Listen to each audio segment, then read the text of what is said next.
Hello and welcome to the lecture on static electricity. So you've probably heard the term electricity, and you probably have a pretty good idea of what it is just based on chemistry classes or going through life working with electrical uh, equipment such as the light bulb above my head or the computer that I'm talking into right now. But I'm just going to go over really quickly the definitions of some of the properties of uh, or electricity, and then we're going to go over a little bit more about the uh, actions of electricity moving through a circuit in later sections. So, charge. All electrical forces are coming from a charge, which is something that you probably are aware of. So instead of the forces being dependent on on the masses of two objects, like you see for gravity, for gravitate or for electromagnetism or electricity, static electricity, it acts as an attraction or a repulsion between two types of charge, one with positive charge or one with negative charge. And the amount of positive charge or negative charge that you can the amount of positive or negative charge that you can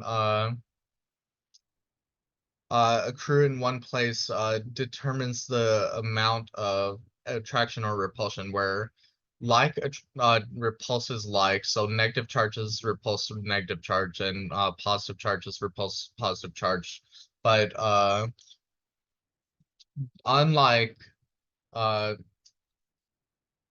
attracts unlike, so positive and negative charges attract each other.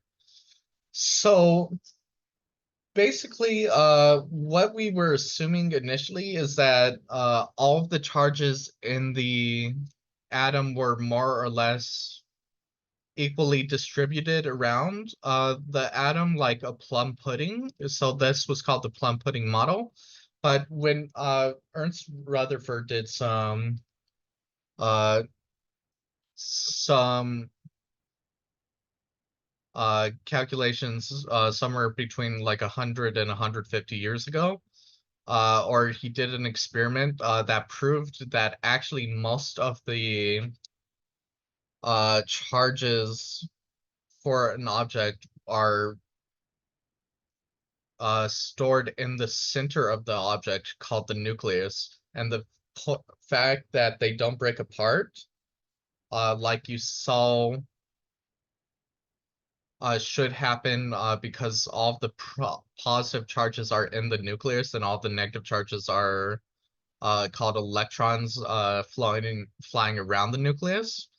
The fact that they don't fall apart because all of the positive charges are in the nucleus, which are called protons, is something that they had to eventually explain away, and it's how we got our two types of nuclear forces in addition to just electromagnetic and gravitational force. So this is also important that charge is initially conserved, or charge is conserved. So the initial value of charge that you have in a system is the final value of charge that you have in the system, unless some charge leaks in from outside of your system. So if you're not protecting your system closely enough and keeping it clean, then there might be a charge that sneaks in, but otherwise there's always going to be the initial and the final type of charge, just like there's always going to, or the initial and the final amount of charge, just like there's always an initial and a final amount of mass when you're talking about gravity. And that doesn't change depending on the forces that are acting on it. It just stays constant. And then One more thing is that materials can be classified depending on whether they allow charge to move. If a charge can move easily through a material, such as in metals, then these materials are called conductors.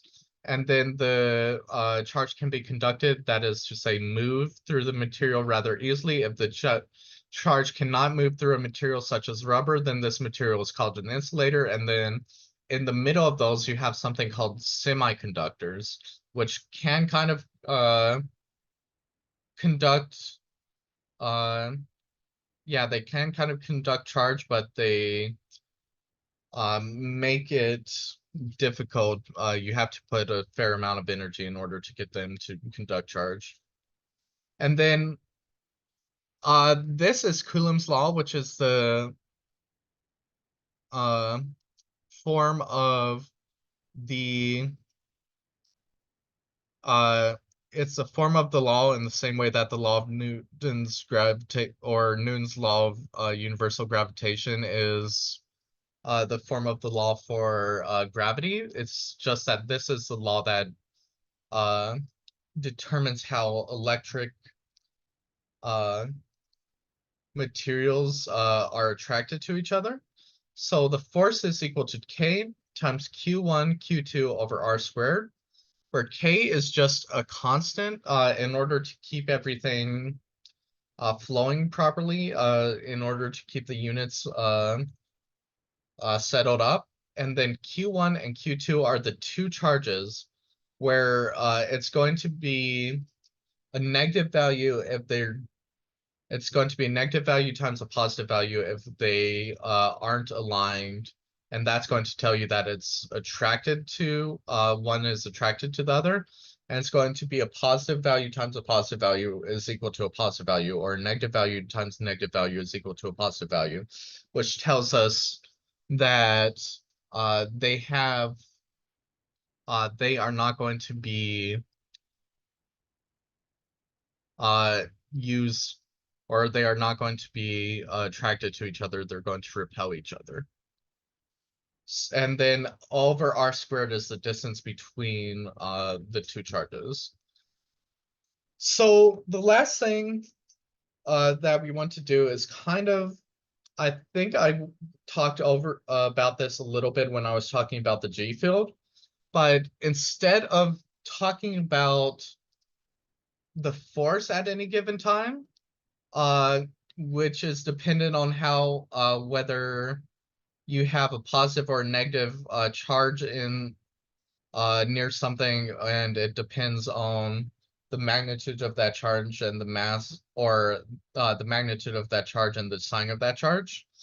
So rather than deal with that all the time, instead we define something called the electrical field, which is the force divided by test charge, which is just going to give you an equation, or it's going to give you a field. It's going to give you some pattern in the space-time that isn't going to depend on yeah, it's not going to depend on both charges. It just depends on the charge that is out front. And then there's going to be a force that's applied, and that's going to change depending on the electric field, but the electric field doesn't change depending on the second charge. It only changes depending on the first charge.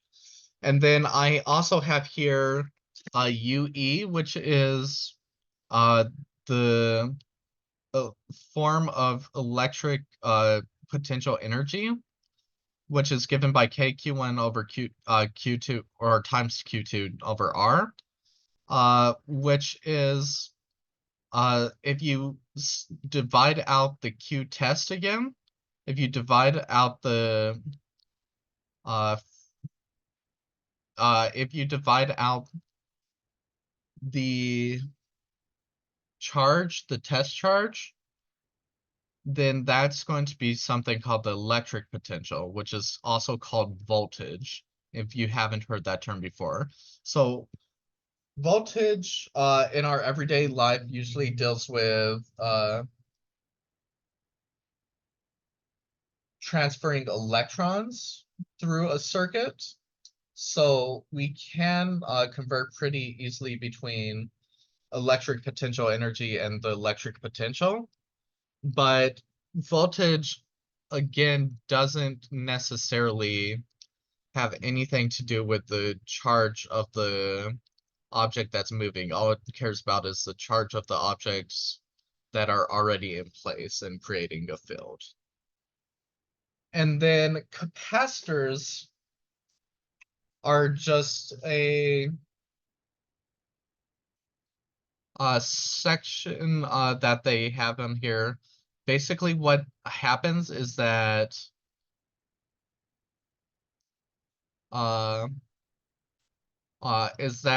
charges build up on one side of a capacitor, and that pulls unlike charges towards it on the other side of the capacitor, which creates an electric field, which can be used to store charge. So when you turn off your computer, it's a capacitor discharging that's making that sound as it like releases all of the charge that it has stored up. And then another way that you can have this and that actually makes the capacitance go up, where capacitance is just some measurement that tells you how well it's able to store a charge with a given voltage, is if you place a dielectric, which is a kind of insulator inside. And if you place it inside, it does something called polarizing. So one, the negative sign, the negative charge here. Okay, that didn't work. Annotate, just a moment.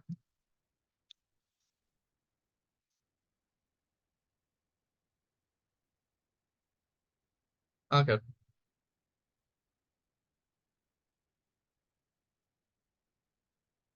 Yeah, so the negative charge here is poured towards the positive charge on the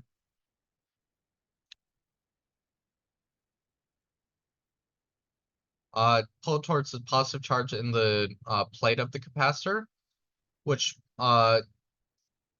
causes there to be a positive charge on the right-hand side of that molecule, which attracts a negative charge, which causes there to be a positive charge, which attracts a negative charge, and so on and so forth. As you go across the capacitor, it just keeps on doing that over and over again, and it this process of kind of stretching out the charges so that there's still no net charge. Like each of these molecules still has a zero net charge because it has a positive and a negative charge. It's called polarization. And that's going to be the last thing that I want you to learn from this example. Thank you very much, and I'll see you again soon.